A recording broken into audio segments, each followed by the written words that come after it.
Isang linggo na nga lang mga kapantalan ay Semana Santa na at isa sa mga pinakatanyag na paggunita rito ay ang Moriones Festival sa Marinduque. Kaya naman dayuhin natin muli ang puso ng Pilipinas at tunghayan ang kwento ng mga kawani ng PPA na aktibong nakikibahagi sa selebrasyong ito.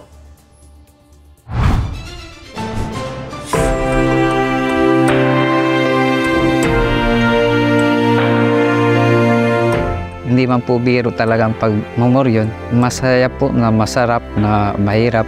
Pag namamanata po kasi kayo, hindi naman po talaga nakapokus sa pagsuot ng moryon, kundi nasa kay Panginoong Jesucristo.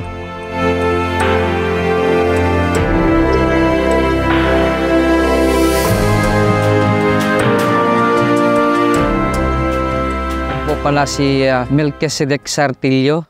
Mas kilala po dito sa aming lugar na Milky. Ang grupo po namin ay tinatawag na Lancea. Ang ibig sabihin po nito ay Liturgical Association of New Centurions for Evangelization and Atonement. Well, base po sa history, matagal na po ito. Ito po ay bali nagsimula kay Father Dionisio po, doon sa bayan ng Mugpog. Kumbaga siya po nagsimula talagang. Noong ako po ay nagtatrabaho pa sa Maynila, nagkasakit po ako ng tinatawag na vertigo. Tinatawag na vertigo. Parang yung liquid po sa utak kaya nawala po yung balance. Tapos at the same time po, sumasakit po yung ulo ko. Kaya po, yun, nag-boost po yung aking sa pananampalataya. Nagbago yung aking talagang spiritual, talagang lumago. Sa isip ko po noon na kailangan kong lumapit sa ating Panginoon para malampasan ko po yung sakit na yun. Kaya ako'y namanata dito sa pagmumoryon na ito.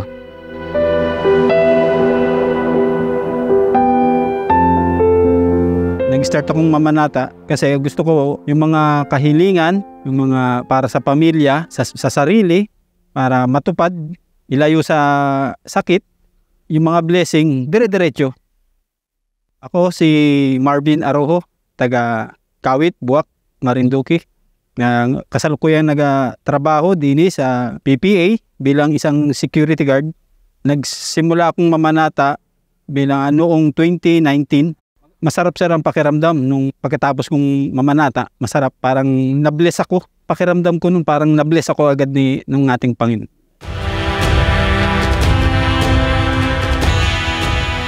Kaya po pumasok yung pagsusuot ko ng moryon para sa mga blessing, kagalingan, saka kaginawaan po ng bawat isa dito sa aming lugar. Hindi lang siya pang turismo talaga, kundi talagang panata, morong panata.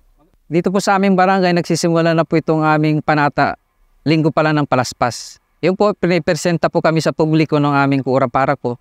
Hindi lang po pagsusuot ng maskara yung aming prepare, kundi spiritual na aspeto po. Nang ako po'y natigil muna sa pagmumoryon, ngayon po isinaling ko po dun sa anak kong bunso. Siya po ngayon ang nagsusuot ng moryon. Siya po ngayon ang nag-continue. Payo ko lang po doon sa mga bagong kabataan na nais pumasok dito sa moryon. Kailangan po dito talagang bukal sa puso, hindi man po pwedeng napipilitan lamang. Ito po talagang sakripisyo. Maganda ang buhay pagka namamanata.